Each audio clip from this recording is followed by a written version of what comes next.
Welcome to Karma's Harvest. Today, we share a story that reminds us how the seeds of envy often grow into the thorns of one's own downfall.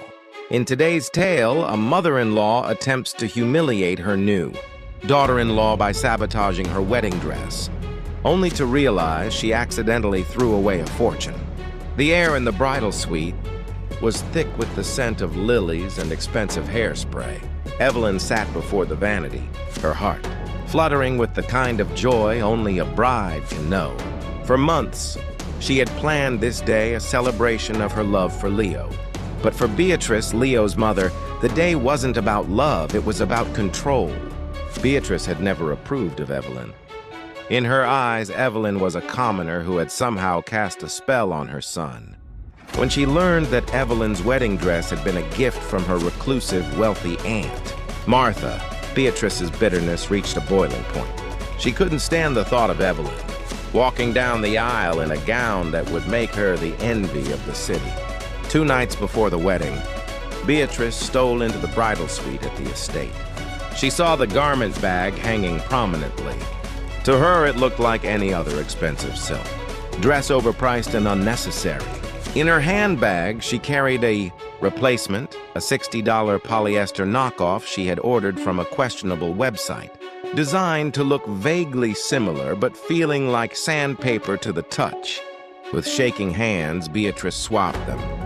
She took the original gown, stuffed it into a black trash bag, and hid it in the back of the estate's garden shed, intended for the morning's refuse collection. She smirked, imagining Evelyn's face when she realized she looked cheap on her most important day. The morning of the wedding arrived. When Evelyn opened the garment bag, she went pale. The fabric was stiff, the stitching was crooked, and the lace was fraying. This isn't my dress," she whispered, tears welling up. But with the ceremony only an hour away, and no other options, Evelyn had to put it on. She walked down the aisle with her head held low, the polyester scratching her skin, feeling the judgmental whispers of the guests. Beatrice sat in the front row, a triumphant glint in her eyes. But that triumph was short-lived. At the reception, Aunt Martha arrived late. She was a woman of immense stature and even greater wealth, rarely seen in public. She approached the head table, her eyes narrowing as she looked at Evelyn's dress. She didn't offer a hug. Instead, she reached out and felt the fabric between her fingers. "Evelyn, dear," Martha's voice boomed through the quieted room. "Why are you wearing a cleaning rag?" The room went silent. Evelyn stammered, I don't know, Auntie." The dress in the bag. It was different this morning. Beatrice stepped in, trying to salvage her plan. "Oh, Martha, don't be so dramatic." Perhaps Evelyn simply chose a more modest option and kept the change? Aunt Martha turned her cold gaze toward Beatrice. "Modest? Beatrice, the gown I sent was the Vanderbilt Heirloom. It was hand-sewn in 1910, with crushed pearls and Belgian lace that no longer exists. It wasn't just a dress. It was a museum-grade artifact insured for $2 million. I intended it to be Evelyn's legacy."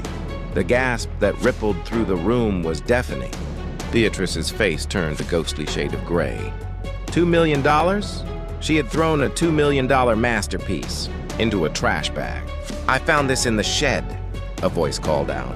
It was the estate's groundskeeper, holding the black trash bag Beatrice had discarded. He had seen her sneaking around the shed 2 nights prior and grew suspicious. He opened the bag, pulling out the genuine gown. Even covered in a bit of dust, its radiance outshone everything in the room.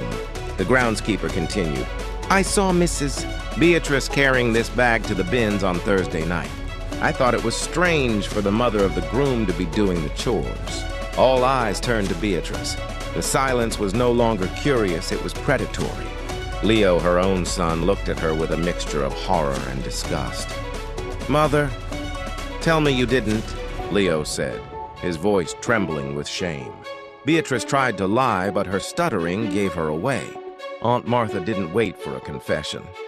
"The police are already on their way, Beatrice. That dress is a registered historical artifact. Attempting to destroy it or stealing it is a felony. I hope that polyester scrap was worth your freedom.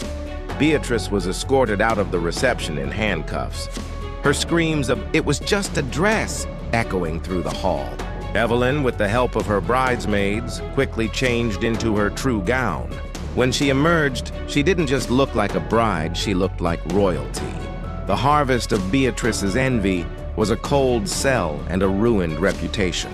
Evelyn and Leo, however, learned that while some may try to replace beauty with bitterness, true elegance and true love can never be discarded. Thank you for joining us at Karma's Harvest. Remember, what you plant in the shadows will always come to light in the sun.